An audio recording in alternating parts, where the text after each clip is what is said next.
बाहर तक जा रहे हैं हम लोग। ताकत के साथ इस हिंदुस्तान के सबसे बड़ी आबादी जिसका अधिकार के लिए लड़ाई लड़ने का काम हिंदुस्तान के सबसे बड़े नेता माननीय राहुल गांधी जी ने करा है। मुझे भरोसा है कि जिस हलक के साथ राहुल गांधी जी ने गए और जिस ताकत के साथ हिंदुस्तान का एक ओबीसी का वर्ग राहुल गांधी जी के पीछे खड़ा होने की बात कर रहा है, मुझे भरोसा है कि ताकत के साथ या आयोजन के साथ कहीं न कहीं पूरी ताकत के साथ हम लोगों को हम अधिकार मिलने का काम होगा। मैं आपसे निवेदन करने आया हूँ कि आजादी का जरूरत क्या है, इस बात को लेकर हमें एक एक जगह पहुंचाना पड़ेगा, इस बात को लेकर एक एक जगह जाना होगा। जो राहुल गांधी जी बात करते हैं, जो राहुल गांधी जी बात करते हैं, सबके ऊपर अधिकार की बात करते हैं, जो राहुल गांधी जी अधिकार की बात करते हैं, जो हम सबके नेता राहुल गांधी जी साथ देने की बात करते हैं, वो जो बात करते हैं वो आइडिया ऑफ इंडिया की बात करते हैं। जातिगत जनगणना आइडिया ऑफ इंडिया का मामला है। आइडिया ऑफ इंडिया क्या है? तो सब समाजों को साथ लेके, सभी धर्मों को साथ लेके, एकत्रित करके इंक्लूसिवनेस के साथ काम करें। लेकिन राहुल गांधी जी ने जो किया आपको याद है, जब बेंगलुरु में ओबीसी काउंसिल की बैठक हुई और उस बैठक में हम सब लोगों ने एक विधेयक लाकर कांग्रेस पार्टी में उस दिन आदरणीय सिद्धरमैया जी, आदरणीय अशोक गहलोत जी, आदरणीय भूपेश बघेल जी, आदरणीय विजय प्रसाद जी और सभी आदरणीय जय हिंद जी का हमने वहां से प्रस्ताव पारित किया। निश्चित तौर से उस दिन के साथ हम लोगों के भाई आदरणीय अमित शाह जी भी थे और उस ओबीसी काउंसिल की आपकी आवाज को सुनने का काम केंद्रीय नेतृत्व ने किया और निश्चित तौर से दूसरे दिन अपने ओबीसी के भाई अमित शाह को गुजरात पीसीसी का प्रेसिडेंट बनाने का काम किया। तो आज हम चाहेंगे इस मंच पर आदरणीय भूपेश बघेल जी, आदरणीय हमारे नेता पीके हरिप्रसाद जी और आदरणीय अनिल जैन जी आए और अपने भाई और साथी अमित शाह जी का स्वागत करके और इस ओबीसी काउंसिल और ओबीसी को मजबूत करने का काम करें। निश्चित तौर से ये जो सौभाग्य है ये पिछड़ों के एक एक साथियों का है, हम सबका है। ताली बजाकर इनका अभिवादन करें साथियों, ताली बजाकर अभिवादन करें। अब हम चाहेंगे हमारे बीच में कुछ नारे होने चाहिए। 100 में 90 शोषित है, 100 में 90 शोषित है, फांसियों में लटकाना है, गंगा धरती राजघाट में 90 भाग हमारा है, 90 भाग हमारा है, 90 भाग हमारा है। ये समर्थन, ये जोश नहीं दिख रहा है। ये याद रखो, जब तक पिछड़े हैं तभी तक पिछड़े हैं। इसलिए एकजुट हो जाओ, नारा लगाओ, राहुल गांधी, राहुल गांधी। अब हम आमंत्रित करेंगे भाई यूपी के विधायक श्री विनय चौधरी जी को आए और अपने विचारों को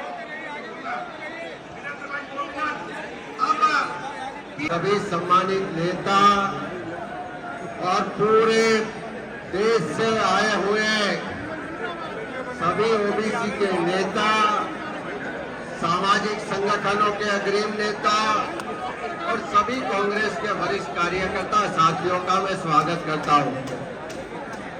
मैं मंच पे बैठे हुए सभी नेताओं की ओर से एक ओबीसी के कार्यकर्ता के तौर पे कांग्रेस नेतृत्व आदरणीय सोनिया जी, आदरणीय खड़गे साहब, आदरणीय राहुल जी ने जो गुजरात प्रदेश कांग्रेस समिति के अध्यक्ष के तौर पे एक दूसरी बात जिम्मेदारी देने की जो कृपा की है उसके लिए मैं वो नेतृत्व का धन्यवाद करता हूं।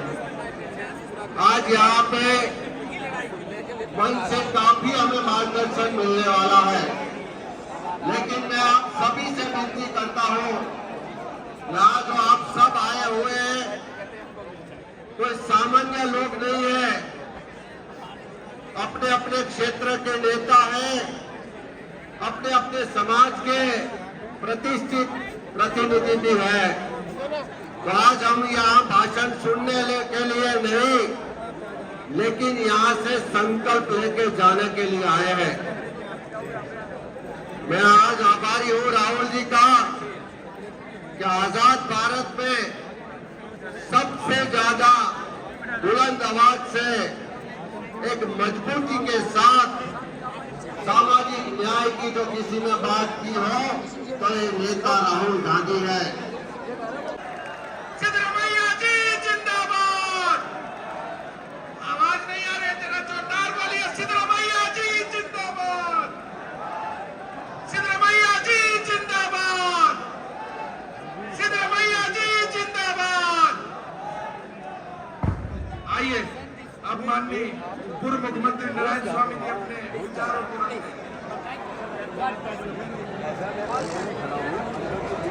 भाइयों दादा साथियों, हिंदी में भाषण देने के लिए थोड़ा मुश्किल है, फिर भी मैं कोशिश कर रहा हूँ।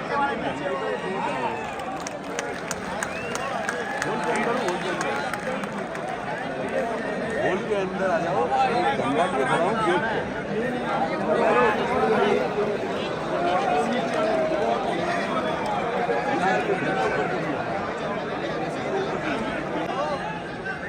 ओबीसी के राष्ट्रीय अध्यक्ष अनिल जी, पंचासीन सभी नेतागण और देश के कोने कोने से आए हुए इस सभागार में मौजूद सभी अतिथिगण, आज का दिन निश्चित रूप से एक ऐतिहासिक शुरुआत का दिन है। आप सब लोग अलग अलग राज्यों से, असम से, कर्नाटक से, तमिलनाडु से, तेलंगाना से, उत्तर प्रदेश, बिहार, हर जगह से आज यहाँ मौजूद हैं। मैं विशेष रूप से धन्यवाद देना चाहता हूँ अनिल जी का। आप सबको आमंत्रित किया और हम सब लोग आज इकट्ठा हुए ये संकल्प लेने के लिए कि आने वाले समय में जो ऐतिहासिक लड़ाई कांग्रेस पार्टी ने लड़ी है, सामाजिक न्याय की, सबको साथ लेकर चलने की, गरीब, दबे कुचले पिछड़े लोगों की, ग्रामीण क्षेत्र में रहने वाले वो किसान वर्ग, वो लोग जो सक्षम नहीं है अपना संघर्ष लड़ने के लिए, उनकी आवाज बनने का काम कांग्रेस पार्टी कर रही है। मैं विशेष रूप से धन्यवाद देना चाहता हूं राहुल गांधी जी का। जब उन्होंने देश में तकरार देखा तो भारत जोड़ने के लिए भारत जोड़ो यात्रा निकाली, कन्याकुमारी से कश्मीर तक लोगों को जोड़ने का काम किया। लेकिन उस समय उन्होंने पुरजोर तरीके से एक मांग रखी थी कि हमारे जो पिछड़े वर्ग के लोग हैं उनकी पहचान हो, उनकी गिनती हो। और संकल्प लिया पार्टी ने, कांग्रेस वर्किंग कमेटी ने, कि देश में एक जनगणना ऐसी हो जहां हर ओबीसी के व्यक्ति की गिनती हो, उसकी पहचान हो। और मैं धन्यवाद देना चाहता हूं तमाम कांग्रेस कार्यकर्ताओं का, देश भर के हमारे साथियों का, कि राहुल गांधी जी के ऐलान पर हम सबने दबाव बनाया और वो जिद्दी सरकार जो 11 साल से आज शासन में है, वो लोग जिनका विश्वास ना तो संवैधानिक पदों में है, ना संवैधानिक संस्थाओं में है, ना संविधान में है, उनको और प्रधानमंत्री जी को मजबूर होकर जातिगत जनगणना को मानना पड़ा। और मैं स्पष्ट करना चाहता हूं, राहुल गांधी जी ने जब कहा कि हमें जनगणना चाहिए, तो जनगणना में एक कॉलम लगाकर व्यक्ति की जाति पूछ ली जाए, ये हमारा उद्देश्य नहीं था। हमारा उद्देश्य तो यह है, जैसा हमने तेलंगाना में किया है, ओबीसी के हमारे साथी परिवार किस परिवेश में रह रहे हैं, किस शिक्षा को ग्रहण कर रहे हैं, कितनी उनकी आमदनी है, कितनी भागीदारी है, कितनी योजना वहां तक पहुंच चुकी है, पहुंचने जा रही है, उसका पूरा खाका तैयार हो, ताकि बजट आवंटन में, नीति निर्माण में, गवर्नेंस में उनको हम टारगेट कर सकें। गरीबों को, पिछड़े वर्ग को आवाज देने का काम कांग्रेस पार्टी ने हमेशा किया है। और कांग्रेस में संगठन है जो सब लोगों को एक साथ जोड़कर चलना चाहती है। आज अधिवेशन के माध्यम से पूरे देश भर के कांग्रेस के कार्यकर्ता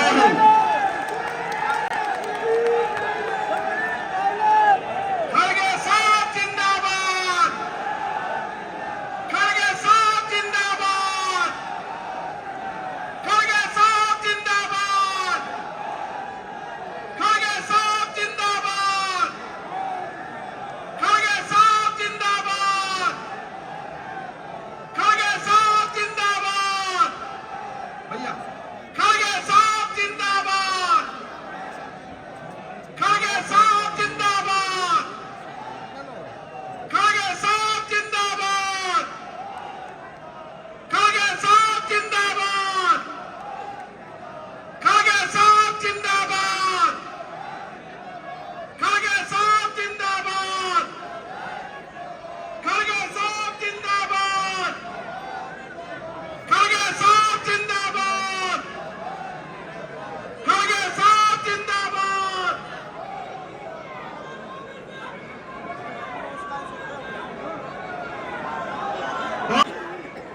भारतीय राष्ट्रीय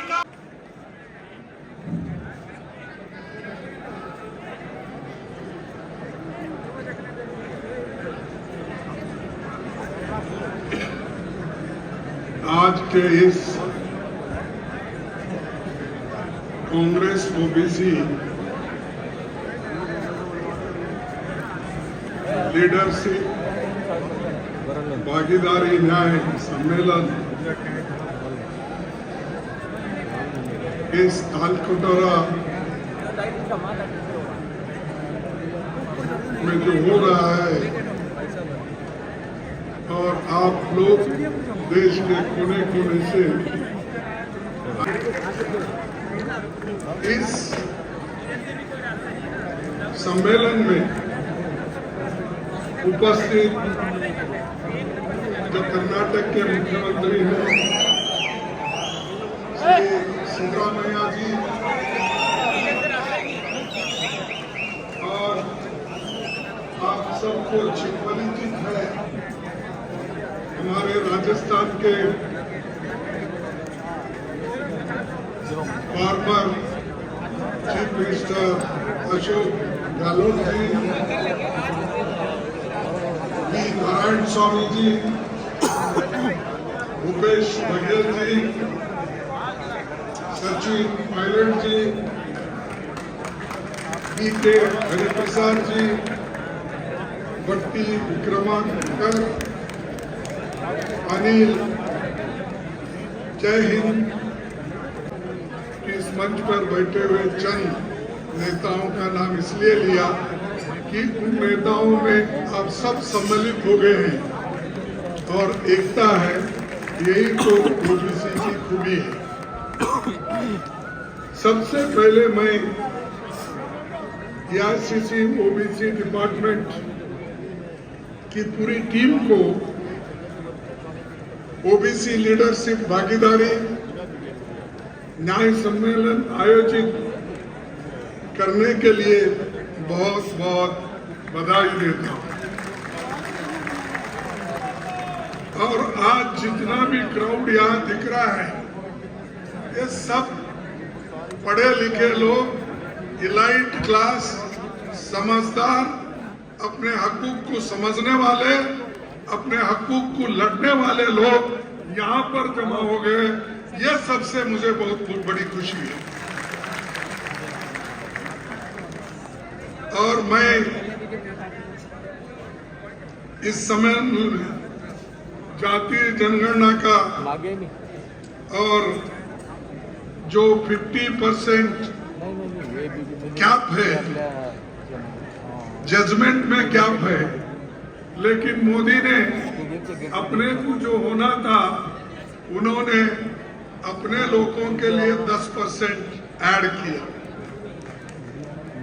अब हो गया 60%। 60% संविधान के मुताबिक रिजर्वेशन है, लेकिन मोदी जी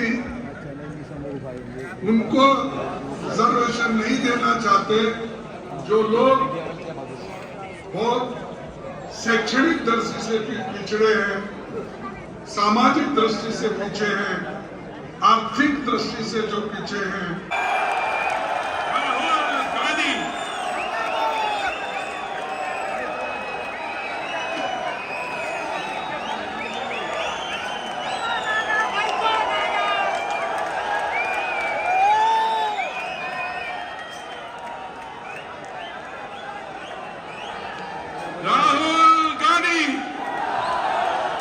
राहुल गांधी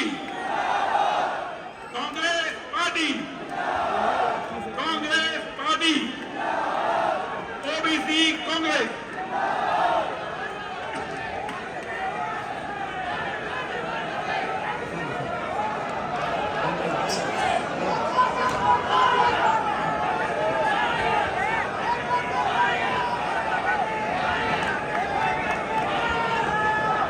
आदरणीय राहुल गांधी जी का ओबीसी समाज के चैंपियन यहाँ पे स्वागत है। राहुल जी, ये वो भीड़ है जो कांग्रेस के लीडर्स की भीड़ है। ओबीसी डिपार्टमेंट के हमारे अध्यक्ष सम्मानित अनिल जय हिंद जी हमारे प्रिय डॉक्टर साहब हैं, और मैं उनसे पहले रिक्वेस्ट करूंगा कि राहुल गांधी जी का स्वागत सबकी ओर से किया जाए।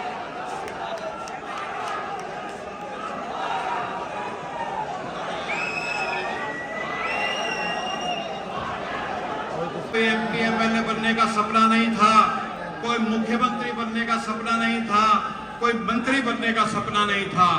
कांग्रेस पार्टी के खून में कुर्बानी है और बड़ी से बड़ी ताकत से भिड़ जाने की, लड़ जाने का जज्बा है। महात्मा गांधी जी उस ताकत से लड़े, कांग्रेसी उस ताकत से लड़े जिसका नाम ब्रिटिश साम्राज्य था, जिसके बारे में कहा जाता है कि आज तक के इतिहास का सबसे ताकतवर साम्राज्य था, जिसके साम्राज्य में कभी सूरज नहीं डूबता था।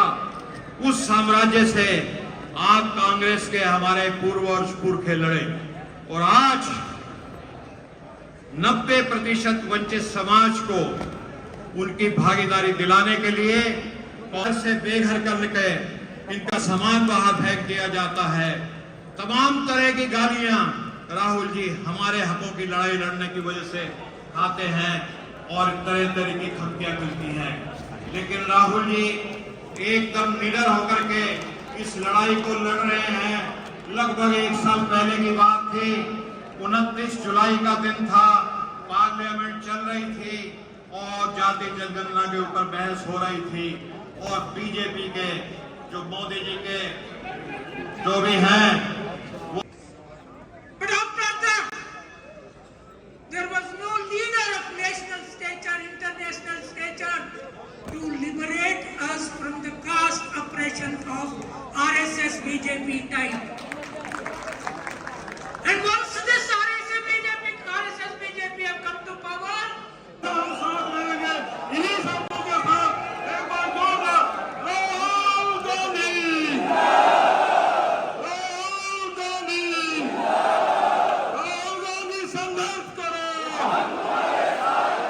राहुल गांधी संघर्ष करो। जय हिंद, जय बिहार। जिम्मेदारी देने के लिए बुलाया गया। आप लीडर्स हैं, मैं प्रदेश है, उन्हीं को बुला गया अधिकार लोगों को। समझ सकते हैं कि ये संरक्षण क्यों किया गया, इसलिए जो आवाज बुलंद की गई है कांग्रेस के नेता राहुल गांधी ने और खड़गे साहब अभी बोलते आज यहाँ शपथ लेते हैं कि हम सब न्याय योद्धा राहुल गांधी जी के भागीदारी न्याय आंदोलन में वैसे ही लड़ेंगे जैसे हमारे पुरखों लड़े। महात्मा गांधी जी के नेतृत्व में कांग्रेस का तिरंगा हाथ में लेकर भारतवर्ष की स्वतंत्रता के लड़े थे, लड़ेंगे, जीतेंगे। भागीदारी न्याय जिंदाबाद। जय संविधान, जय हिंद।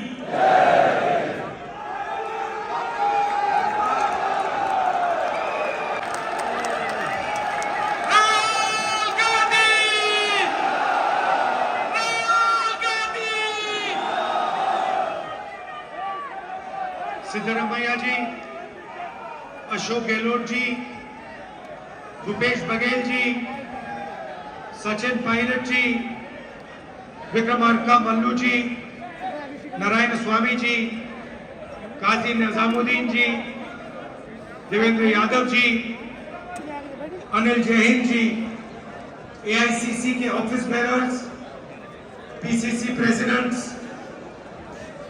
एमपीज, एमएलएस, बाकी सीनियर नेता और सिविल सोसाइटी के हमारे मेंबर्स, मीडिया के हमारे मित्र, आप सबका यहां बहुत बहुत स्वागत, नमस्कार।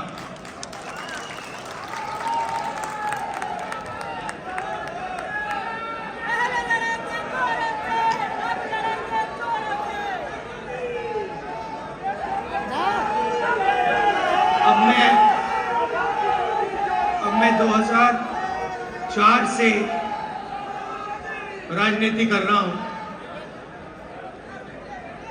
और 21 साल हो गए। और जब मैं पीछे देखता हूं और एक प्रकार से अपनी सेल्फ एनालिसिस करता हूं,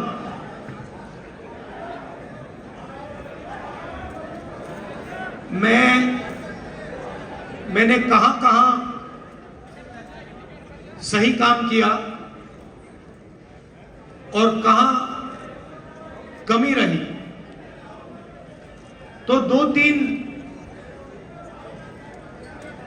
बड़ी इश्यूज दिखती हैं मुझे।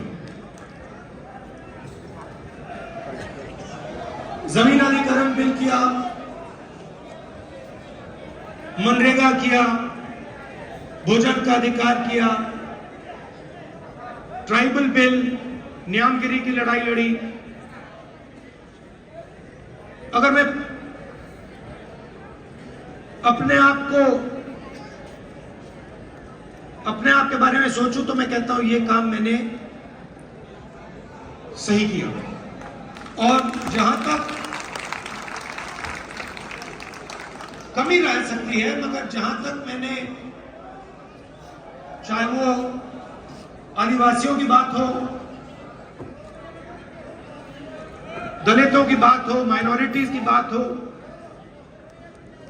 वहां पे मुझे लगता है कि मुझे अच्छे नंबर मिलने चाहिए। महिलाओं की इश्यूज पर मुझे सही नंबर मिलने चाहिए। मगर अगर मैं थोड़ा पीछे को देखता हूं तो मुझे एक बात बिल्कुल क्लियर दिखती है कि एक चीज में मेरी कमी रही थी। भैया बोलने दो, ब्रदर बोलने दो, आप बाद में बोलना। तो एक चीज में कांग्रेस पार्टी में और मेरे अंदर भी एक चीज मैंने मिस कर दी, एक गलती मैंने की। क्या थी? जो ओबीसी वर्ग है उसका जिस प्रकार से मुझे प्रोटेक्शन करना था मैंने नहीं किया।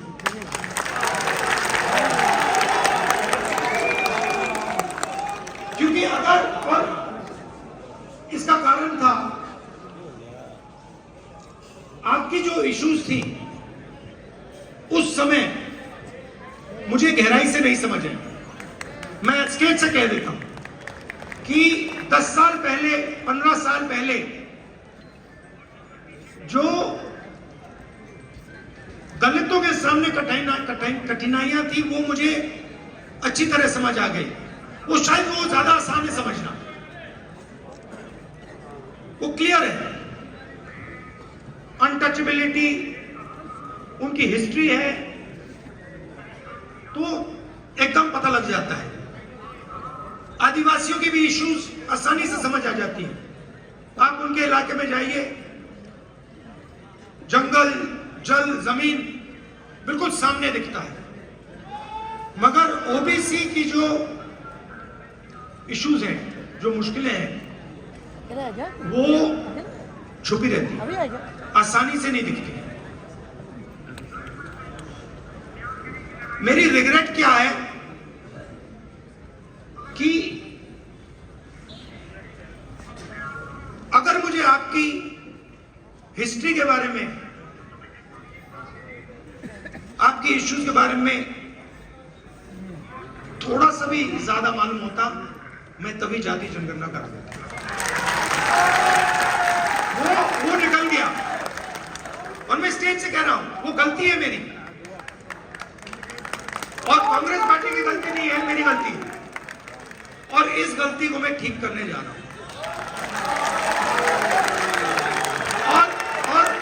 और एक प्रकार से अच्छा हुआ। मैं सोच रहा था कि ठीक है भाई, गलती हो गई, तो अच्छा क्या है मैं आपको बताऊं कि अगर उस समय जाति जनगणना करवा दिया होता, तो जैसा मैं अब जाति जनगणना कराऊंगा वैसा नहीं होता। क्योंकि जो हमने तेलंगाना में किया है, आपको वो पॉलिटिकल अर्थक्वेक है, वो हिंदुस्तान की राजनीतिक जमीन को उसने हिला दिया है। अभी आपको उसका जो आफ्टर शॉक है वो अभी आपको लगा नहीं है, मगर वो काम हो गया है। जैसे सुनामी आई थी ना, मगर जो सुनामी, जिस अर्थक्वेक ने सुनामी बनाई, वो तो आपने देखा भी नहीं, वो समुद्र के नीचे था, है ना। मैंने थोड़ा स्टडी किया, पता लगा कि जब सुनामी आई थी 1000 किलोमीटर लंबी, मतलब क्रैक जमीन में आया था, किसी ने नहीं देखा। उसके बाद में 2-3 घंटे बाद उसका असर दिखा। वही हुआ है तेलंगाना में। मैं आपको बता रहा हूं, 21वीं सदी डेटा की सदी है। मोदी जी कहते हैं data data data, DDD, 4D, 5D, 3D, ऐसे बोलते रहते हैं, सुना ना आपने। 50-60 साल पहले अगर आप पूछते पावर कहां से आती है, लोग आपको कहते पावर तेल से आती है, ब्लैक गोल्ड कहते थे उसको। जिस देश के पास तेल है उसके पास पावर है, वो पूरी दुनिया को कंट्रोल कर सकता है। अगर वही सवाल आज आप पूछें तो ब्लैक गोल्ड नहीं है, आज का तेल डेटा है। और डेटा कंपनियों के पास होता है। आप रिलायंस के पास जाइए, अमेज़न के पास जाइए, वो आपको डेटा दिखा देंगे। किसी भी अस्पताल में चले जाइए, आपको वो डेटा दिखा देंगे। मगर जो डेटा आज तेलंगाना सरकार के हाथ में आ गया है, उसका देश में कोई मुकाबला नहीं। आज तेलंगाना में हम आपको बता सकते हैं, हम आपको 1 मिनट के अंदर बता सकते हैं कि तेलंगाना की सारी कॉर्पोरेट्स में, उनकी सारी मैनेजमेंट में कितने ओबीसी हैं, कितने दलित हैं, कितने आदिवासी हैं।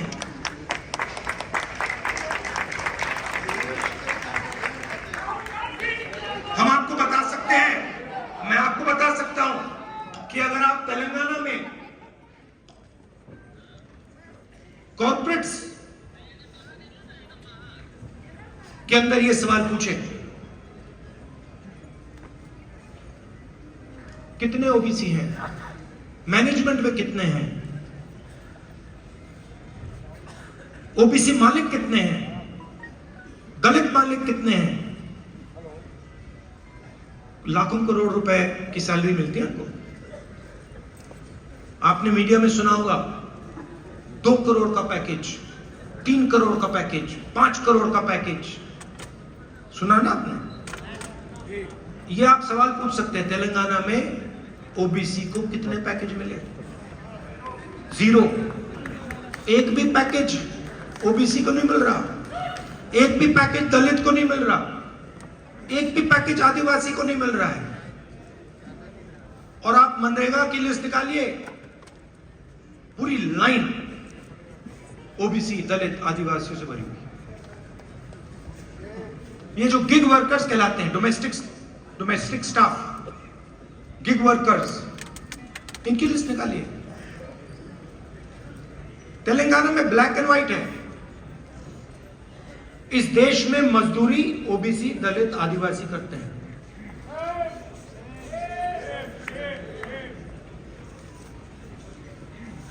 बघेल जी ने बहुत अच्छी बात बोली, उत्पादक शक्ति। मतलब देश को चलाता कौन है?